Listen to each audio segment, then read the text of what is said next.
Hello, everyone. It's a pleasure to be here with all of you, all student friends, respected faculty, and all the eminent speakers. It's my pleasure to be here. I will tell you a little about myself as to how I got into what I am doing today. Um, till about 4 years back, I was in service. I was associated with aviation industry. I started my career as an engineer. My first job was at HAL Bangalore. This was more like a trainee. I was in the engine division in HAL Bangalore. And I'm also pleased to tell you that after that stint, for a few months, I came to HIIT and I taught there as well. So I was a small, like a part-time instructor. And so I have some very fond memories of HIIT. They were those tough days. I used to go to college on a bicycle and so on. So coming back from there, then I moved into the airline industry. And I don't know, again, you may or may not know about an airline called Damania Airways. That was amongst the first few airlines which started in India, the Modilo, Jet Airways, the Mania, East West. That was a era where a lot of privatization in airlines happened. Um, so I got into the airline industry, and then thereafter, I kept shifting from airline to airline, and then I joined Jet Airways. I worked for Jet Airways for 10 years. And again, a very interesting part, as airport manager for Jet Airways, I was stationed in Chennai for 2 years. So this again was a great journey. As a student, I used to pass that airport on a bicycle, and then I was inside the airport as the head man. So there were some great opportunities, and I'm sure all of you as students sometimes don't see so much in the future, but it comes to you. It all happens for you. And thereafter, I joined Kingfisher Airlines. I was the head of airport services for Kingfisher. I set up many airports for them. And then I joined Delhi Airport. And I managed Delhi Airport for about 10 years. And while I was at Delhi Airport, I registered myself for a PhD program. And my topic of research was evaluating alternate taxiing solutions. I always wondered why the aircrafts go to the runway, they burn fuel, and all they do is just go from point A to point B. They are not taking off, they are not using any of the facilities the aircraft engines would have. And they are burning this fuel. And we all talk about carbon, we talk about noise, we talk about safety.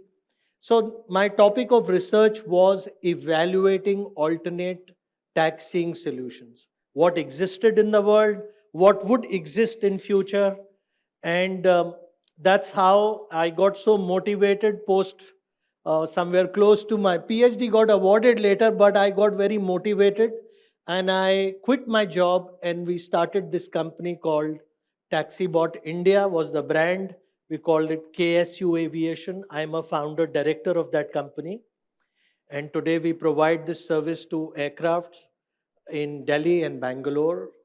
And very soon we would be doing it in all the metro airports in India. With this, I will come on to what I'm doing now, and this will help you all to understand a little bit of technology. I will try and be as brief as possible. I have two videos which will, speak for themselves, and thereafter we don't have a question answer session, but you can always meet me off the session, and I'll be happy to tell you more about it. So, going ahead, sustainable taxing. So, what is this word sustainability all about? Is people confused? Is it saving carbon dioxide? Sustainability? So, remember one thing as a businessman, I definitely realize sustainability is that you live today and tomorrow. And for living means you are able to take care of your expenses for today and tomorrow. So this means for any business, sustainability means that they are going to be in business. And for business, profit is a very important part. There is nothing wrong in making profit, making money, as far as you are doing the right way. So in business, very important is your cost, very important is your cost saving, very important is profitability. So for me, sustainability means it should be cost effective and it should be environmental friendly. And not just talk about green and CO2, but it should also mean uh, basic business sense. So today in the airport environment, you have three big challenges. One big challenge is the fuel cost, and it just seems to be going up. And with what is happening all over the world, it doesn't seem to be ending into an area where you would say that now it is stable at this price. So fuel cost is rising. That means the cost of operations is going up. The other big issue is awareness about carbon emissions. People are becoming more aware. They feel that carbon dioxide one day is going to create a problem for all of us in future. So the awareness about carbon emissions.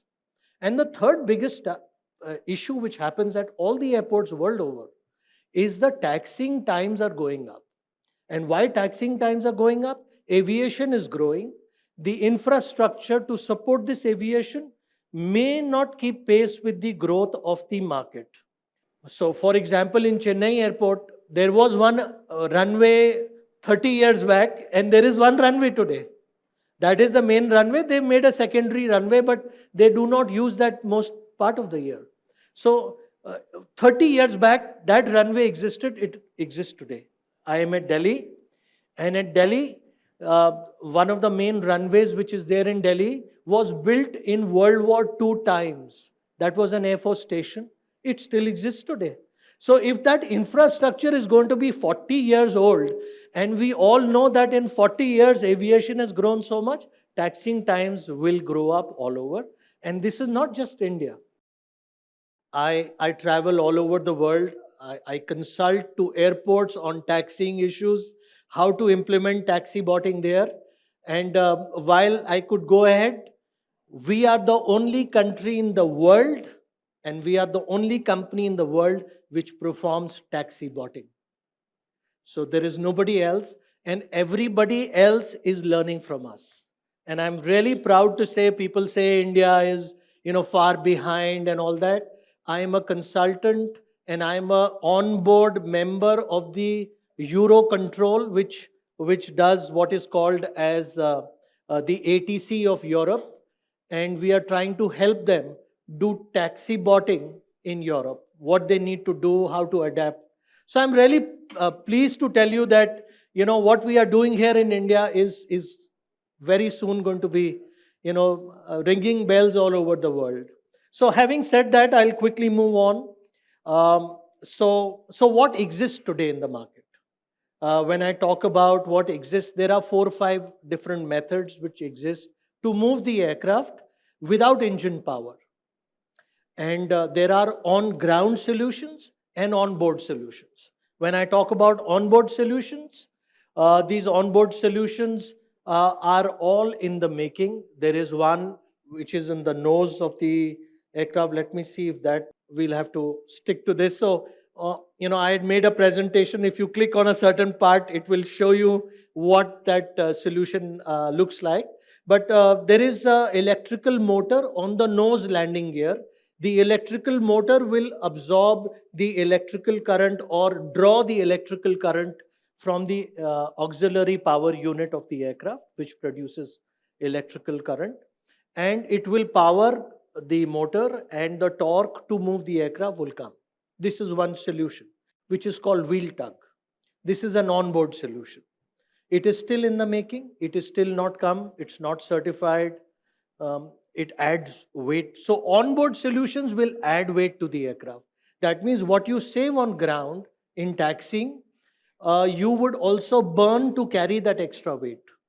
And every kg flown in the aircraft has a cost to it.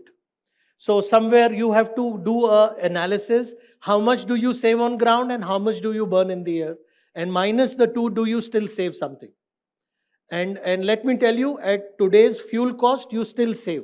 There is another solution. On the main landing gear, you put the electrical motor, which is called EGTS, Electric Green Taxiing Solution, done by a company called Safran. They do a lot of engines, landing gears. So they are into aviation in a big way.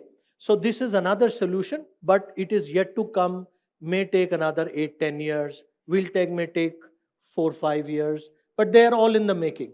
It's not right for me to comment that they will be 5 years or 2 years.